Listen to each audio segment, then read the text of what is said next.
and welcome to Global News Today, bringing you exclusive interviews with leading experts every weekday here on Arabiya English. I'm Tom Burges Watson, and coming up in today's programme, all eyes focused on the White House today as President Zelenskyy heads to Washington for his meeting with President Trump. He's going to be joined by European leaders, this just days after the Alaska summit between President Putin and President Trump.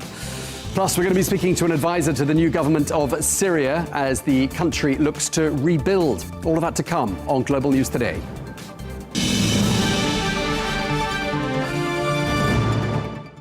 Hello and welcome to the programme. The long-anticipated summit between Presidents Trump and Putin has now been held. It happened on Friday, and today the US president is welcoming an A to Z of European leaders to the White House, as well as the Ukrainian President Volodymyr Zelenskyy himself. But President Trump appears to have outlined two main conditions to ending the Russia-Ukraine war. First, Ukraine must not join NATO, and second, it must not attempt to reclaim Crimea, which was illegally annexed by Moscow in 2014. So how will these preconditions go down with the European leaders as they assemble in Washington?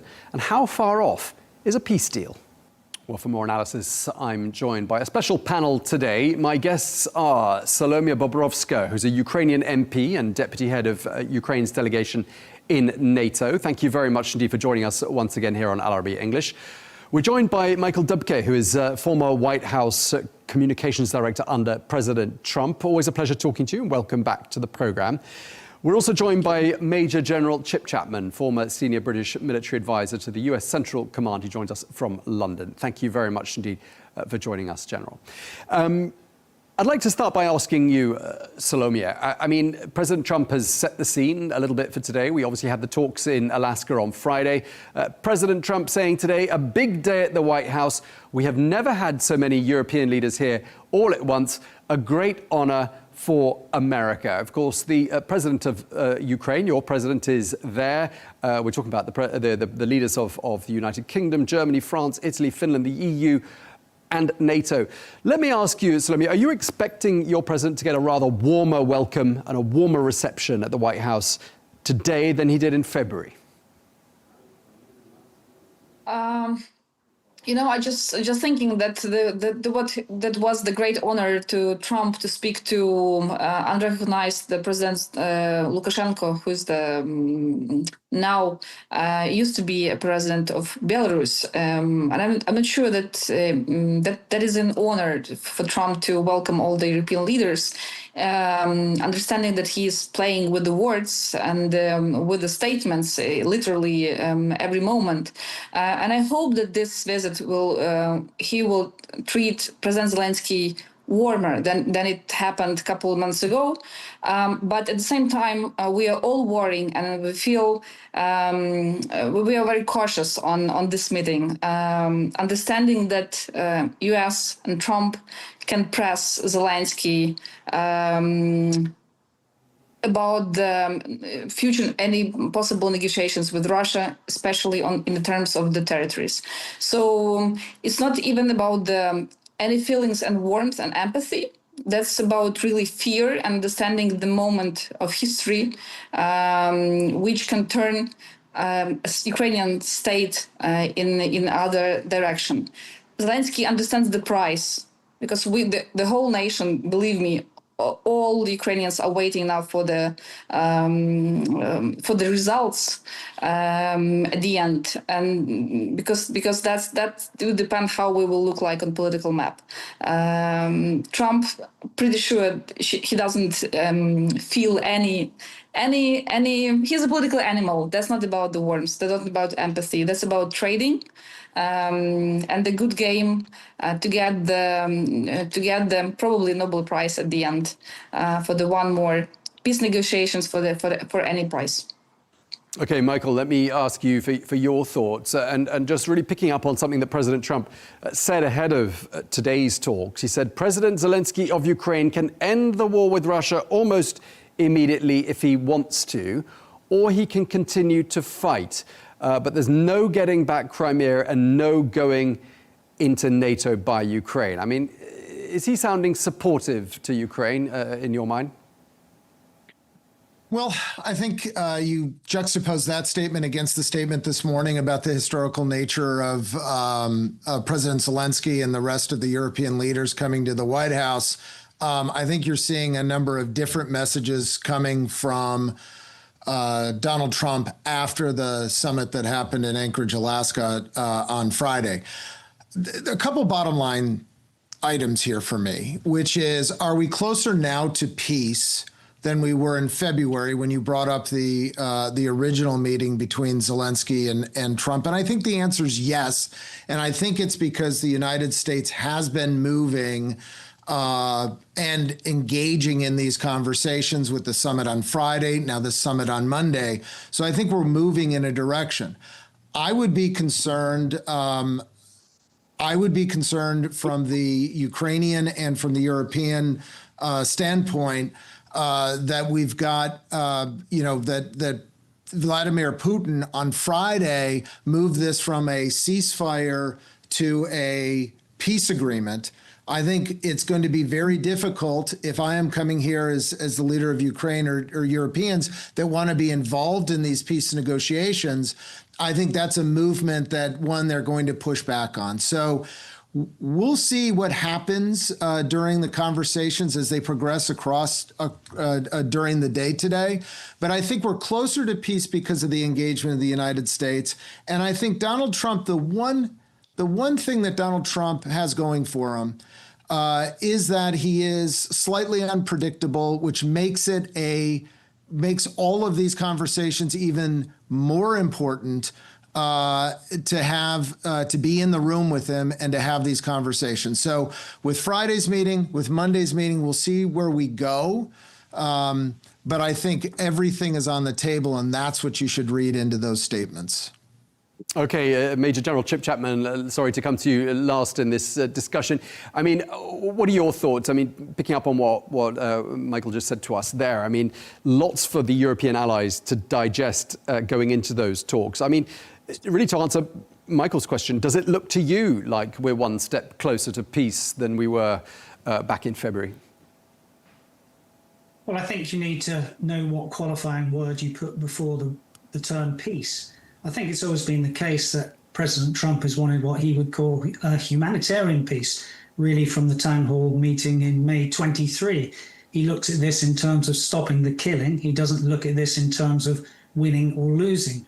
That is where the potential difficulty comes, because the other qualifying spectrum that you have at the moment is a surrender peace, and the other end you have a just peace. And really, to me, the Europeans going to the White House today is trying to see where they can set the cursor towards the just peace rather than a surrender peace, because Trump has already warned them, Europe, not to torpedo the nascent process. There's no way they want to do that, because they also want to see a peace, but they'd rather see a better peace for Ukraine, winning the peace, as Scholz used to say, which is Ukraine taking its place in the European Union in the future. And of course, a better and just peace would be total sovereignty of Ukraine. I'm not necessarily sure that's achievable, but that is the direction that Europe will be trying to go in support of President Zelenskyy.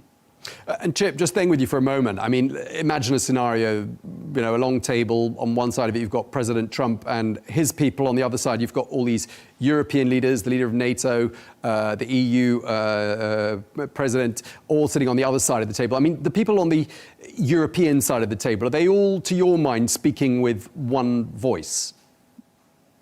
Yeah, I think they are. I think one of the things which has occurred in the last 3 years is the enhanced unity of European NATO, both politically and militarily.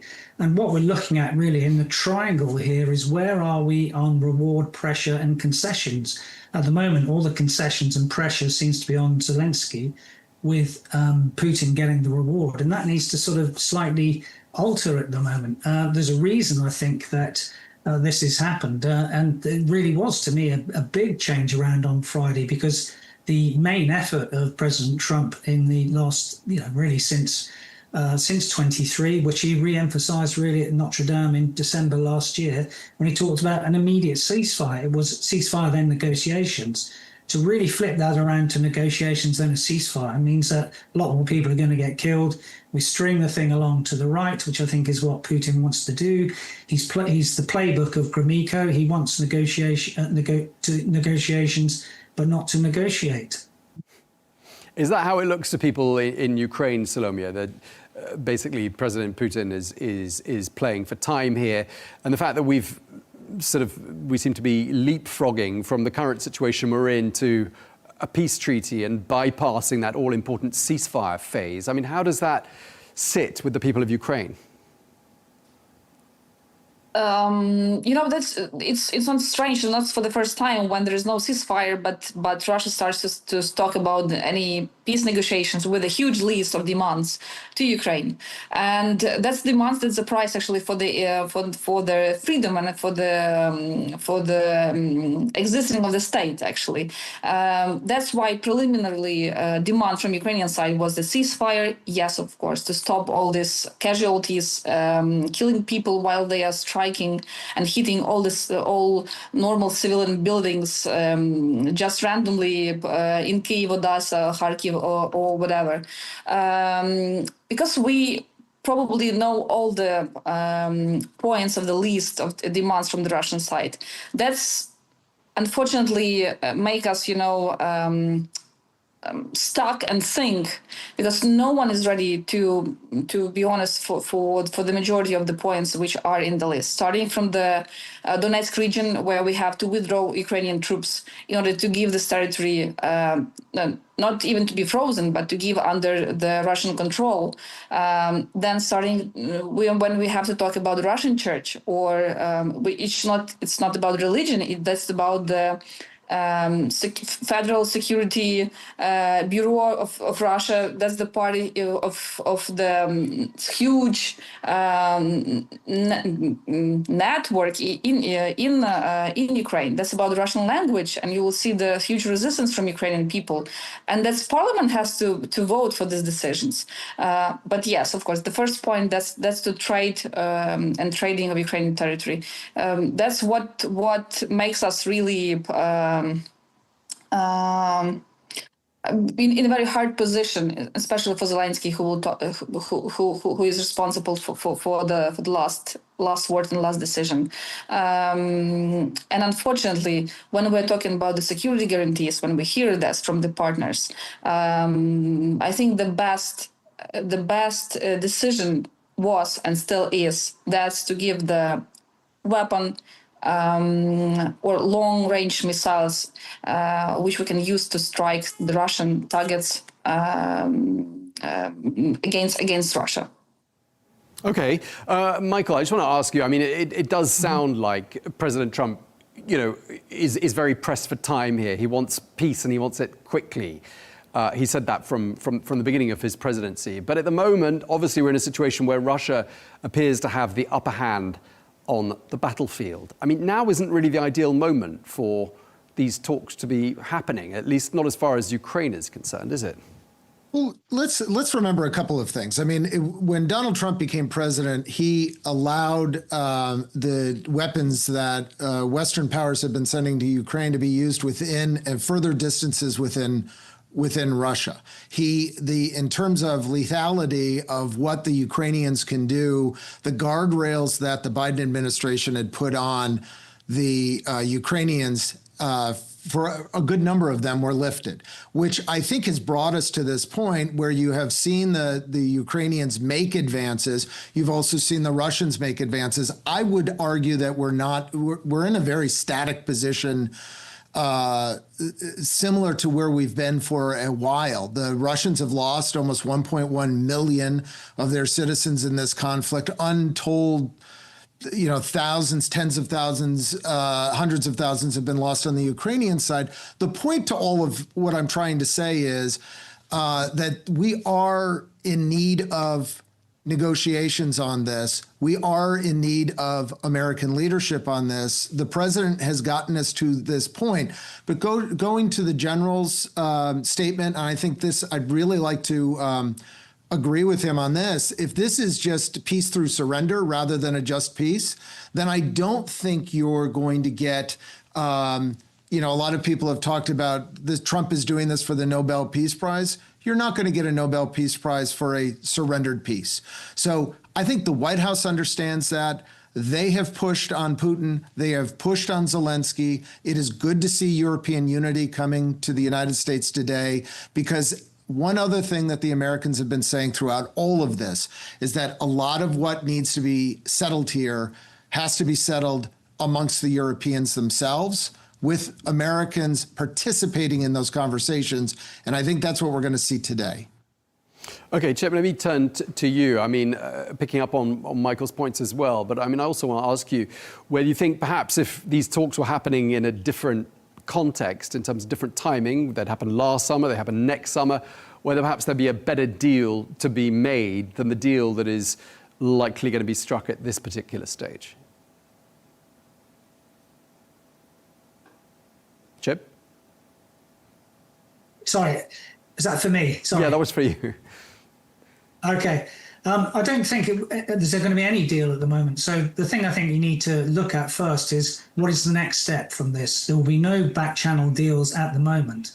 There may be a trilateral, and that will be the thing to first see, because, Putin dislikes Zelenskyy immensely. He does not think that he's legitimate in the slightest, and believes, because of his apolitical nonsense, ahistorical nonsense from his essay of July 21 as the pretext for the invasion, that Ukraine should cease to exist. So the best case is that you get to a position where the negotiations are not just about, what's happening in the Donbass and the land there, but all the other things that were in the 10-point peace plan of President Zelenskyy announced at the G20 conference in November 2022. So, for example, where do we go with ecocide, the things that the Russians did at Novakakova? Where do we go with the release of the deportees? Where is the Justice and Special Tribunal? Where do we stand on reparations? Because at the last count, the World Bank said that there'd been $524 billion worth of damage in Ukraine. Are those in scope? If it's a very narrow scope of just territory being talked about, then you're going to go nowhere with this. It's got to be all inclusive. And I don't think we're at a situation where any of that will occur at the moment. And who do we think is going to exert the most influence over President Trump out of all of the European leaders that are assembled there in Washington today? Who do we think President Trump is most likely to give the most airtime, the most credence to? Michael, what are your thoughts?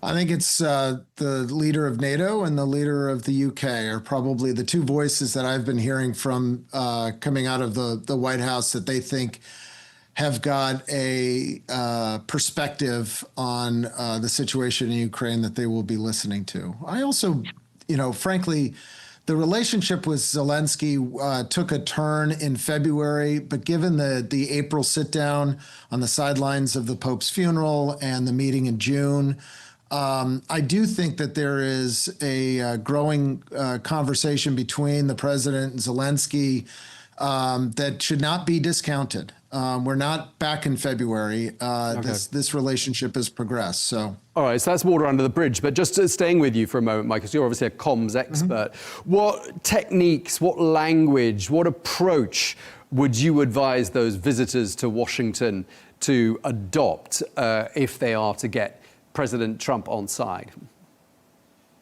Look, I think they need to make two real points here. One is really giving kudos to the American president for continuing these conversations when others could not bring all of the parties to the table. Not everyone's sitting at the same table, but these conversations are going. And with the Witkoff back and forth shuttle diplomacy, I think we're again, I'm making the argument that we're closer to some peace, whether it be a ceasefire or a permanent peace. So I think, one, you do that. And secondly, I think you talk about where the Europeans have stepped up and where American interests lie in the conflict in Ukraine, and reminding President Donald Trump of where the United States, where, the fight that the Ukrainians have been pressing on for these last 3 years, why that fight is important to the American people. So if they can convince that the president, the Europeans stepping up to the plate and continuing to, and that there is ultimate goal here for the United States that is beyond just an immediate peace agreement. I think that's a great place for them to start today. And just going back to Kyiv, I mean, what's the feeling in Ukraine about its allies, its alliances? I mean, is there a sense that Ukraine has been let down in any respect by its allies? I mean, let's put to one side the spectacular scenes in the Oval Office in February. We've agreed that's water under the bridge. But more broadly, does it feel like Ukraine's allies have its back? Salomia? I want to start my answer with a small story when we are talking about the U.S. allies, but not European U.S. allies. When we asked my colleagues from the Congress who is briefing and preparing the information about Russian-Ukrainian war to the President of the United States, and unfortunately, some of that colleagues were so very angry with the answer because it seemed to me that Witkoff probably played a huge role on what he is telling and how he's briefing on Russian-Ukrainian war. Not especially in Voikaluk, but Witkoff with the interpreter who was Russian. If you remember what happened a couple of months ago when Witkoff visited Moscow, and yes, in comparing with that, we hope. And that's the only one, not decision, but last chance, last hope. That's to rely on European partners who can tell and who can convince Trump or brief Trump and to help to open the eyes on what really is going on Ukrainian soil, starting from the prisoners of war, territories, damages, and so on and so on, and so on and so on. Why we need sanctions, why we need weapons, why we need that and that and that, etc. Yes, and we hope Starmer, Macron, Rutte, they will play key roles during the meeting with Trump. And unfortunately, we always, especially for the last year, were so loud with that messages. If not US, Europe has finally accepted the reality, opened the eyes, and preparing for their security challenges from the Russian side, because we are winning the time for them. That's our prize. But the one problem, there is no this masculine leadership to take finally this leadership to lead Ukraine and to help Ukraine, help us actually, to lead during this war, if not US. Because after the meeting in Alaska, that was, from my point of view and from the majority of Ukrainians' point of view, that was absolutely triumph for Putin, how he was met and how he was brought back to the huge political stage because of Trump. We are worrying that Trump can, at the end of the whole process, can say, okay, I'm just tired, and I'm out. That's Ukrainian responsibility. That's because of Ukrainians who do not want to have any negotiations.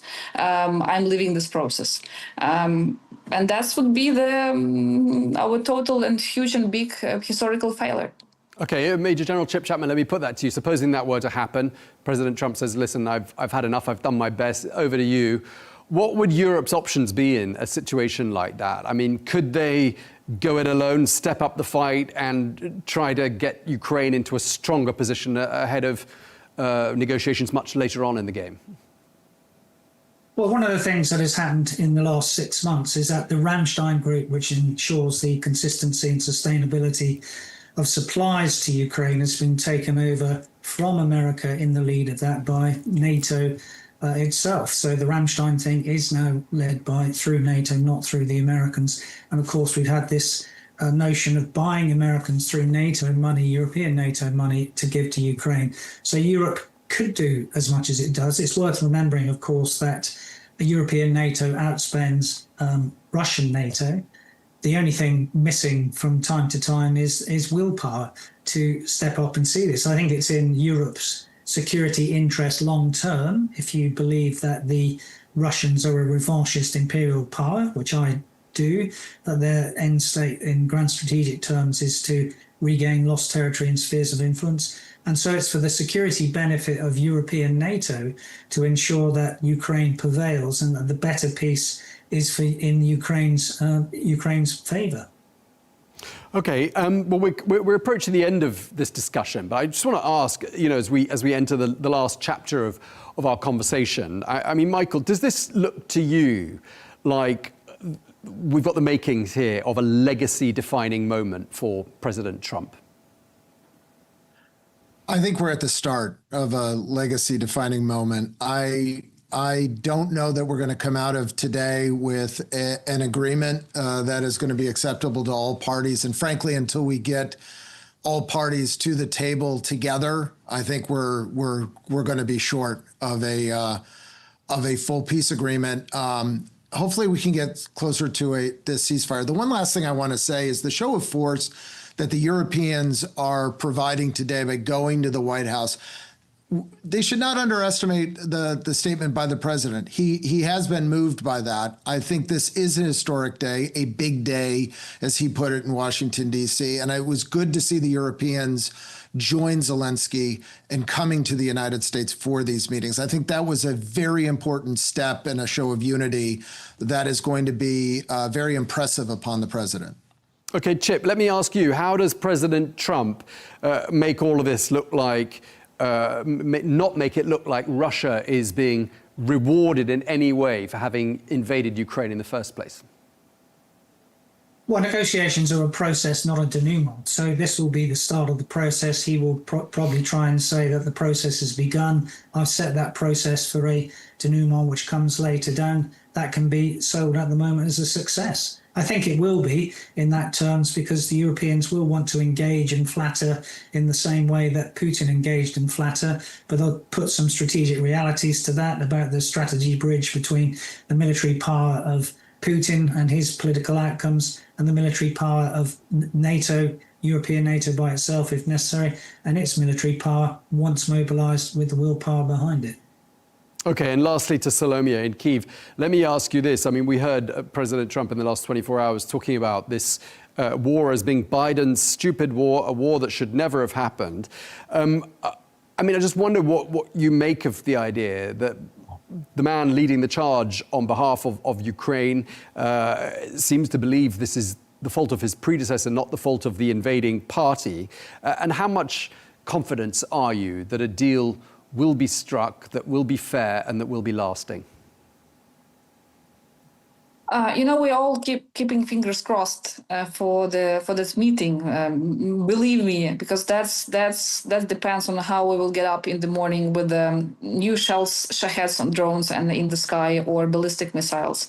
But at the same time, we are very careful with all expectations about the deal and with the Trump's words, unfortunately, because literally every day we hear new statements about the sanctions, 50 days for sanctions, then 30 days, then 20 days, then after Alaska, nothing, just literally nothing. That's why we're very careful when they are stopping military aid or sharing intel information or whatever, then they are restarting the process and so on. So that's why we're very careful. Trump is very unpredictable, his way of doing the politics, and it's something new for traditional politicians and politics.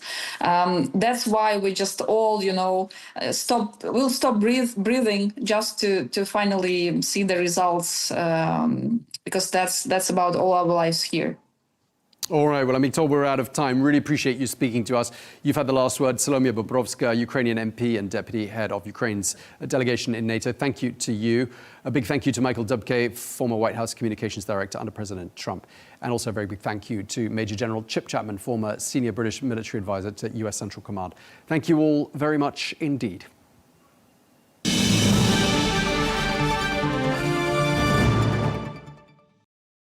In other news, according to a UN report, war crimes were committed in March across 16 coastal areas of Syria, including Latakia, Tartus, Homs and Hama, regions largely populated by loyalists to the former President Bashar al-Assad. So what exactly happened? Well, the UN report says the violence, which flared up in January, killed an estimated 1,400 people. Well, both Syria's government forces and fighters tied to the former regime are believed to be responsible. But who is to blame? Well, according to the report, the violence began when pro-Assad groups ambushed security forces. Well, the UN has also stressed that it found no evidence that Damascus itself ordered any attacks. Well, all of this comes after Bashar al-Assad's ouster, which has exposed some sectarian rifts. Well, many of his supporters still reject the new president, Ahmad al-Shara. And the question now is, can Syria move on from these fractures? And what will put a stop to a cycle of revenge and violence? Well, for more, we can speak now to Ibrahim Olabi, who is a legal advisor to the Syrian Ministry of Foreign Affairs. He joins us now from London. Thank you very much indeed for taking the time to speak to us. Before we speak about the findings of that UN report, I just want to ask you, it's been 8.5 months since the fall of President Bashar al-Assad. What's your understanding of the overall situation right now in Syria? Well, the overall situation in many analysis and many experts see it as far better than predicted. I mean, this is a fall of a regime of 54 years. It was incredibly brutal, was involved many foreign powers that had a sectarian nature. And usually when dictators like that fall, people escape and people leave and you have a mass exodus and sometimes break into a further complicated civil war. None of that happened. In fact, according to the UN, 1.7 million people are returning to their homes, 1 million from inside the country and 700,000 from abroad.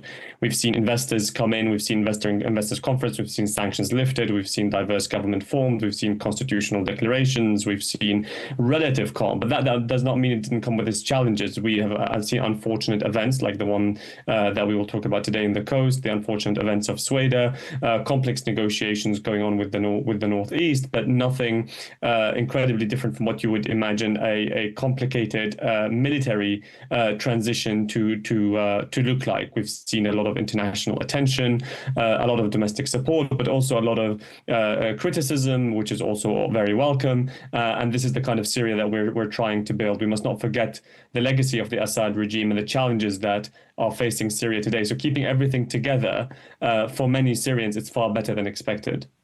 Right, and just listening to what you're saying, and then we really will get on to the UN findings. But I mean, more than half a century of one family's rule of Syria, 25 years of Bashar al-Assad, more or less, half of that time taken up by a civil war. We've got multiple sects that live in Syria that have lived side by side for many centuries: Christians, Druze, Alawites, Shia, Sunni, so many different sects. You're saying there is a sort of a sense of inevitability that, given all of these dimensions, that there was bound to be some strife, and this was never going to be a completely easy transition. Of course not. I mean, it's in the literature. Any country you look at that completely collapsed a kind of a police state and a military dictatorship that had foreign powers backing it, and the 14 years that you talk about during the armed conflict is also one that had close to 1 million people being killed and forced to disappear, a lot of grievances, many factions. According to the UN report that we'll discuss, more than 100,000 armed people that belong to so many different factions who also all during the 14 years had their allegiance. So when you look at all the things that could have gone wrong with these variables, I don't think anyone expected the transition, on December 9th to look what it looked like. But of course, not everyone is happy that Syria is moving in the direction. There's a lot of grievances within. There's a lot of challenges. Syria is a very important country in the region, has its own internal dynamics. It's been very hard to kind of keep things on track. But for a country that, for example, just on sanctions had sanctions on it since the 70s, since most of those in power were not even born, to have them lifted within 4 months is quite a phenomenal kind of achievement, and to get the economy back and running and get investments and so on. But that should not distract us from also the real problems that exist and their underlying reasoning, which we are trying to tackle head on. Okay, let's get on to the findings of those UN investigators. They've published a report relating to that violence in March in coastal areas of Syria, as well as around Homs. I'm talking mostly around Latakia and Tartus. 1,400 people reported to have been killed, possibly more. Most of them thought to have been civilians, women and children amongst them. The UN is saying that war crimes were likely committed by interim government forces and by fighters loyal to the former President Bashar al-Assad. What do you say to the findings? Well, these findings are incredibly important, and they're incredibly important because of their context. So it's important to note that these UN investigators, they existed for 14 years because the Human Rights Council created them. But Syria, under the Assad regime, consistently objected to the renewal of their mandate. For 14 years, they used to call it the so-called UN Commission of Inquiry. They didn't even recognize it. In March, when the new government came, it recognized it. It didn't oppose its mandate, which got a unanimous renewal for the first time in Syria's modern history. And what also happened for the first time in Syria's modern history is that they were, quoting their words, given unfettered access to these areas. It was the government that made sure that they could access the communities, they could access, investigate, simply because the government had nothing to hide. It acknowledged that abuses took place in the first hours, really, of reports emerging, and it took a responsibility upon itself. It didn't just let UN investigators come in and say, "Fine, we'll wait for their report." It created a national inquiry, first of its kind, appointed by the president, that had members of the judiciary, civil society, respected lawyers, and so on, who published their findings. Again, lots of first-timers here published their findings in front of, not in a 5-minute press conference, not a 10-minute press conference, but in an hour and 30-minute almost press conference in front of media to tell them their findings, whose findings were not fundamentally different, not my words, but the words of the UN Commissioner Paulo Pinheiro, not fundamentally different from the international report, so which is quite a big milestone. What the report also does is that it really, deals with a lot of disinformation that we've seen circulating. So, for example, the numbers of people killed. The UN itself, by the way, could not reach the numbers. It had to quote other reports because, as I said, it's not simply easy to count in such a situation. Well, unfortunately, we've seen some media organizations and some other human rights organizations rush to conclusions in terms of numbers.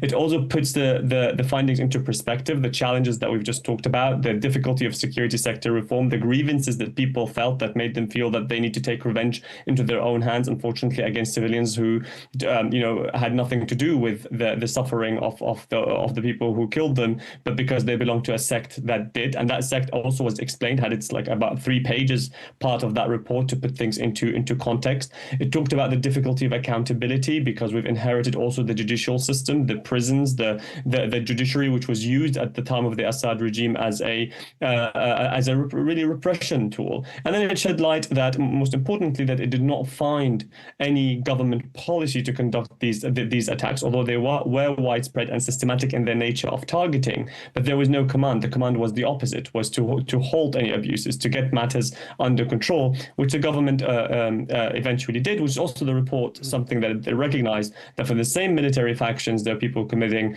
horrific abuses, but at the same time, there were others who were committing or trying to protect life. And it puts all of that then into very kind of important recommendations to move forward. What is it that the government, within the resources, within the legacy, within the difficulty of transitional justice, within the resources it has, within external interference that we've seen, including from Israel and others, what steps could be taken? So all in all, it's an important finding because it aligns with the national findings, but it also sets the matters into context and provides helpful recommendation moving forward. Okay, President Ahmadinejad did denounce that violence, and he said it threatened efforts to unite the country, which is what we've been talking about earlier on. He also promised to punish those responsible. Have people been punished? Well, as the UN report notes, that there have been around 40-something people who have been detained. The national inquiry has identified more than 200 people from the government side, individuals who their names have been moved to the Attorney General. But it's also about taking a punishment into this wider context. It is for a situation like this, truth and narrative and fighting disinformation and showing that crimes took place, rather than kind of trying sweeping them under the rug, is a form of accountability. Naming and making clear that they were victims and they will have reparations, and we need to find guarantees of non-recurrence is a form of accountability. But yes, we will pursue judicial measures. We'll continue pursuing judicial measures in light of the judicial system, again, that we inherited. We don't have ready-made courts, ready-made judges. They're very, very far few in country that are able to kind of deal with situations like this. Even the laws that we are using are laws that we inherited from the regime. They don't recognize war crimes, and that's not a matter for this government. It's a matter that we inherited the legal system, and we don't yet have a parliament that can pass new laws in order for it to adapt within the kind of international legal standards that we would like Syria's legal system to have. So yes, absolutely, some have been punished, more to come. But for us, it's a wider effort that takes into account, truth and reconciliation and the guarantees for non-recurrence, and also importantly, reparations for the affected communities. Okay, and just lastly, because we have to let you go, I just want to ask you, looking back at what's happened in Syria during the course of these last 8 to 9 months, what is the one event that stands out in your mind as being the most remarkable, the most unexpected, perhaps the most happy moment that you would single out from these last 8 or 9 months? I think there were many happy moments, also some sad moments. Obviously, the fall of the regime and the way the regime fell without significant bloodshed was one of the happiest moments. I think the freeing of prisoners, the pictures of people who were in Assad's cells running out for their lives, finding children and women there, or who were missed for years, coming out, meeting their loved ones. But also that event was also very saddening because many who were waiting for their loved ones didn't.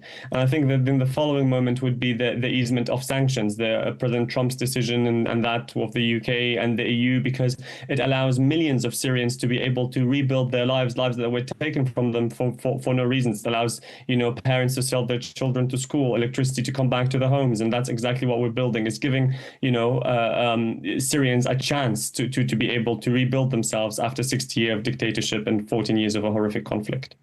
Yeah, that embrace and that welcoming into the international fold in Riyadh of President Ahmed al-Shara, definitely a standout moment as well. Thank you so much. We really appreciate you taking the time to speak to us. Ibrahim Alabi, legal advisor to the Syrian Ministry of Foreign Affairs. Thank you for your time, sir.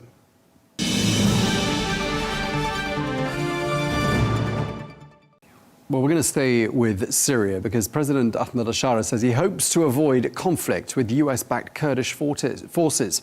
This if efforts to integrate their autonomous administration collapse. Well, he noted that Kurdish leaders had signaled readiness for a landmark deal in March to bring their areas under state authority.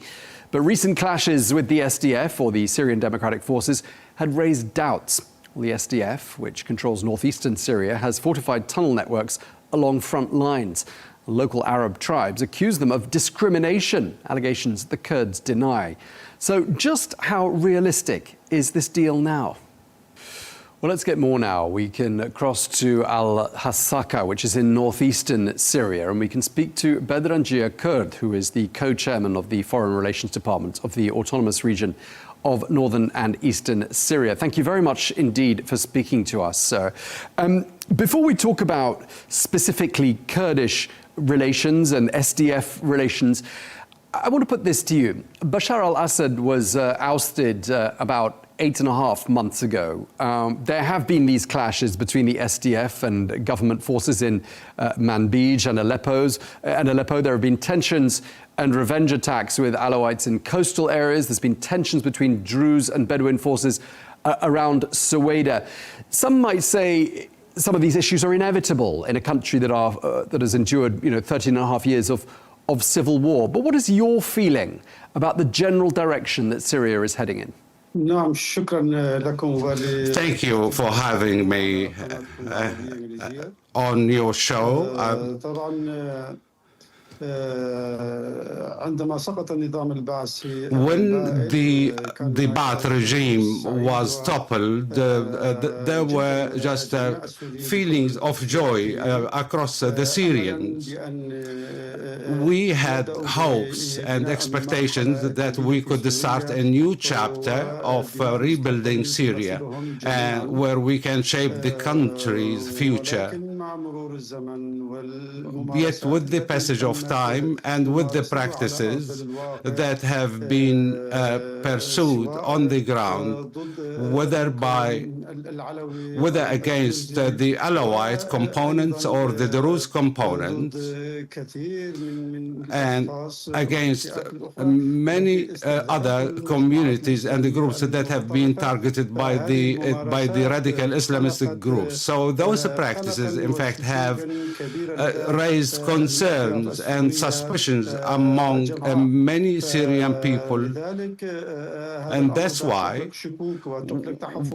we believe that this started to raise concern, and we don't know to what direction Syria will be heading with those practices. And we at the Autonomous Administration feel very concerned from such practices, and we believe that those crimes that have been perpetrated against those communities constitute war crimes and crimes against humanity. And the perpetrators should have been held accountable along those who have been supporting them in carrying out those practices. But, however, we believe that the achievement of transitional justice and also the remedy of victims have not been achieved properly, the matter which just raised the growing concerns of the Syrians. And in this regard, we call on the fact that there must be just independent international committees that would investigate those crimes that have been perpetrated against our brothers from Druze, and also to issue the recommendations that would lead to the punishments of the perpetrators. If justice is not achieved, then we believe that it would be next to impossible to create a new future for Syria where their dignities are respected. Okay, thank you for that. I mean, I think it's fair to say Syria's allies, particularly the United States, want to see a strong, unified Syrian state. And we heard the US envoy to Syria, Tom Burges, sounding slightly frustrated at the lack of progress at implementing the 10th of March deal that was struck with Damascus. I want to know, what is the status of negotiations and what's the level of engagement between the authorities in the Kurdish area of Syria and the government of President Ahmed al-Shara? At the outset, we would like to thank the efforts made by the brokers, including France, the United States, and the UK recently. They have played a great role in getting the viewpoints closer among the parties, and especially with the transitional authority in Damascus. Of course, those attempts are still ongoing, and we are hoping to reach into fruitful results that would benefit all the Syrians.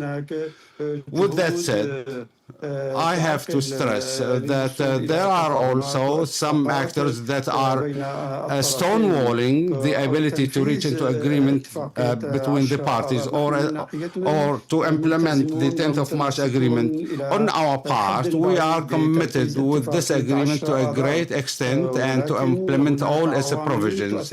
However, there are some factors that are adversely impacting the implementation of the agreement. First of all, we have Turkey that seems to be playing a negative role. And they wished that the dialogue should be held under their own dictates. And we believe that it was Turkey is the one that has been responsible for just not holding the Paris talks. And that's why we could see that the transitional authority in Damascus lacks the willingness and the national determination, and they have to overcome this and to have the final say when it comes to holding those meetings and to reach into tangible results. Also, secondly, the other point which seems to be a tumbling block is that the transitional authorities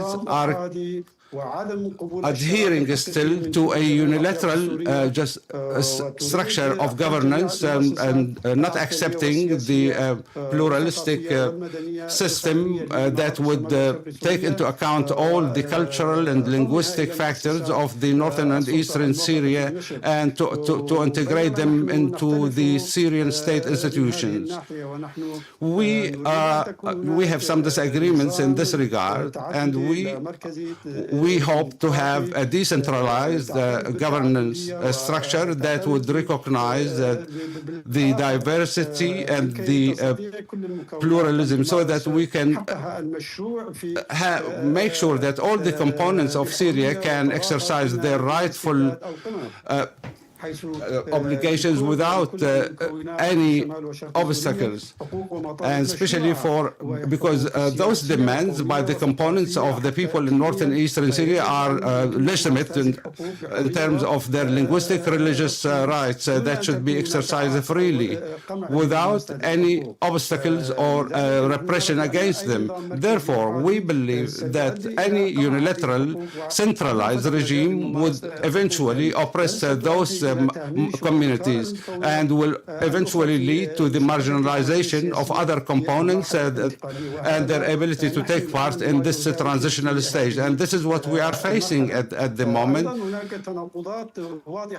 In the same vein, there are also contradictions in the 10th of March agreement that was held, where we have seen that the Syrian authorities have violated this agreement and issued a constitution that would last for 5 years without any reference to the components of the Kurds, even though that we have agreed on that.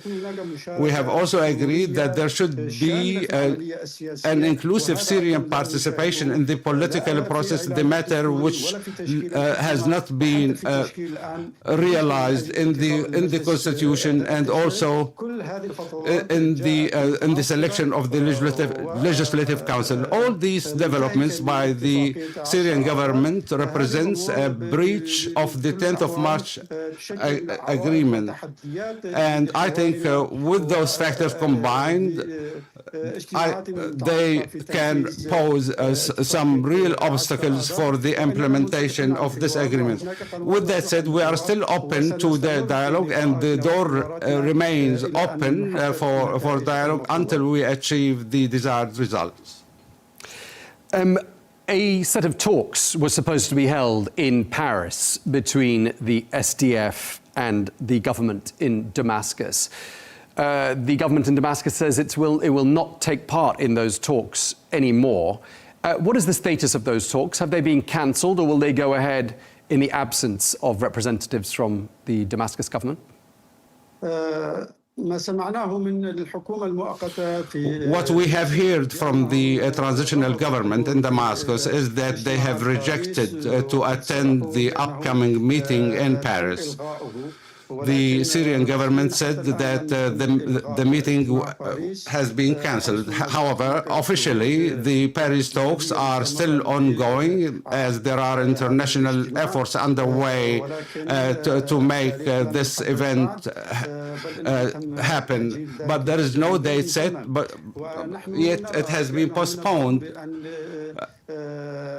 And with this in mind, we believe that it is important to hold this meeting and to hold negotiations based on this path that will be under the auspices of the international community.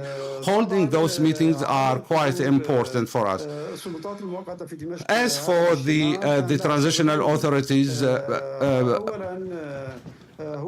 position on not attending this meeting could be attributed to the Turkish intervention that has been nudging the Syrian government not to attend the meeting. And we know that the Turkish government does not wish to hold those meetings even though there are international sponsors. Now, the Syrian Authority is talking about holding this meeting in Damascus so that it could be in the proximity of Turkey that can do whatever it wishes. And this is something we deny and condemn completely. And this also indicates that the transitional authority in Syria lacks the national decision and the independent decision-making process. And they also lack any comprehensive political project in order to resolve the sticking issues in Syria. Failing to attend this meeting in Paris reflects the fact that the Syrian authorities are not willing to go into serious negotiations, and this was maybe the reason for the failure of the previous meetings. According to the aspiration of the Syrian people in the north and the east, we believe that the Syrian authority is not willing to do whatever it takes from them in order to achieve their vision. Until now, we know that the Ba'athist regime has been toppled, but now the Syrians are in need of a comprehensive political system in order to resolve all the sticking issues. The Syrian revolution will be culminated with success only when we have a transitional government and the state institutions by all the components of the Syrian people and on equitable ground. But this unilateral approach by the interim government will not show that the track is going properly. Sir, I have another theory for you as to why the talks in Paris are not proceeding with both sides present. Earlier on this month, 10 days ago, on the 8th of August, representatives of various ethnic and religious groups held a conference in your city, the city of Hasake, which is, of course, under SDF control. And they called for the formation of a decentralized state. And it was as a result of that that the Syrian government decided not to take part in the dialogue in Paris. Do you accept that theory? And do you accept that that conference on the 8th of August in your city undermined trust between the two sides? No, not at all. This is a feeble excuse by the interim regime in Damascus, and I think that excuse has already been there even though before just holding that gathering. I think everything could be attributed to the fact that Damascus wanted to create excuses by stating that the outcome of the Al-Hasaka meeting constitutes a violation to the 10th of March agreement, and we deny those claims because the recommendations of the Al-Hasaka conference has included some religious figures, tribal leaders from the coastal areas of Syria, and it was really a patriotic stance for Syria. And we believe that similar conferences of this kind should be organized in Damascus under the supervision of the interim authority. But it has failed to undertake this national duty, especially at this important juncture in the history of Syria.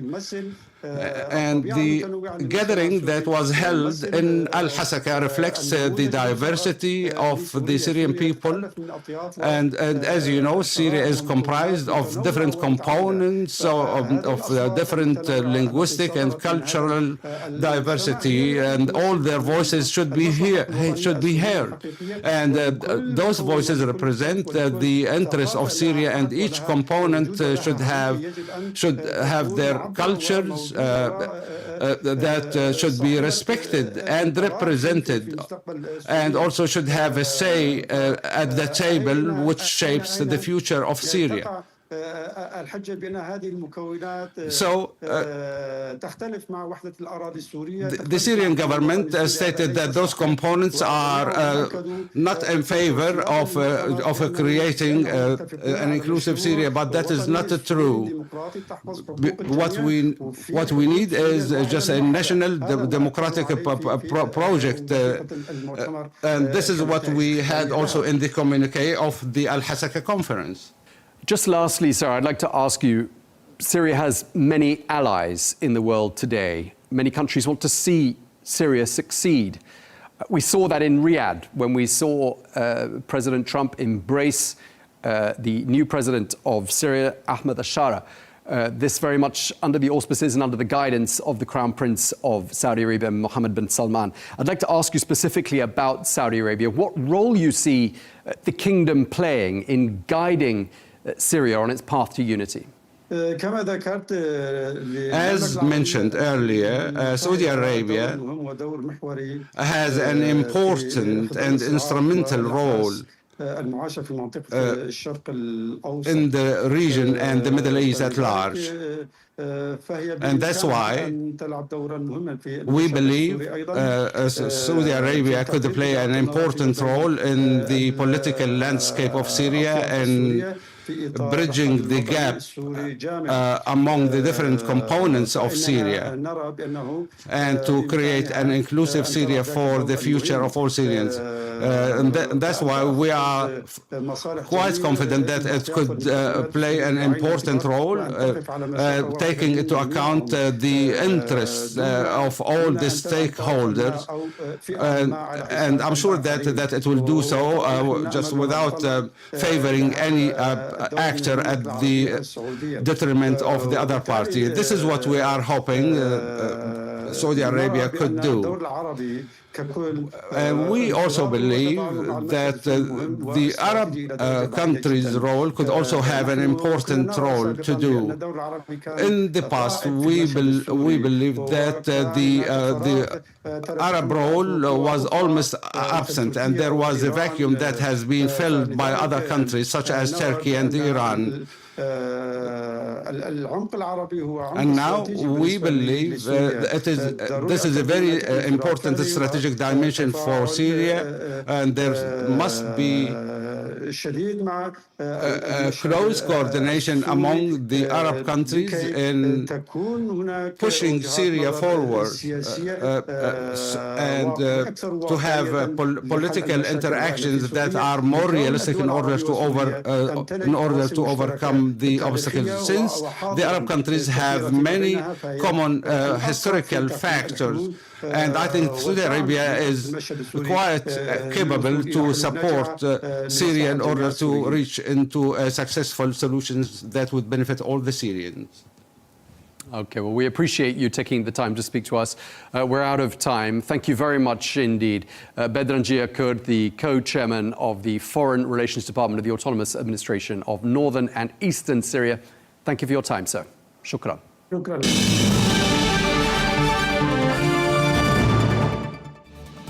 Well, that is all we have time for on Global News today. Thank you very much indeed for watching. Be sure to join us again tomorrow for more exclusive interviews. Until then, bye-bye.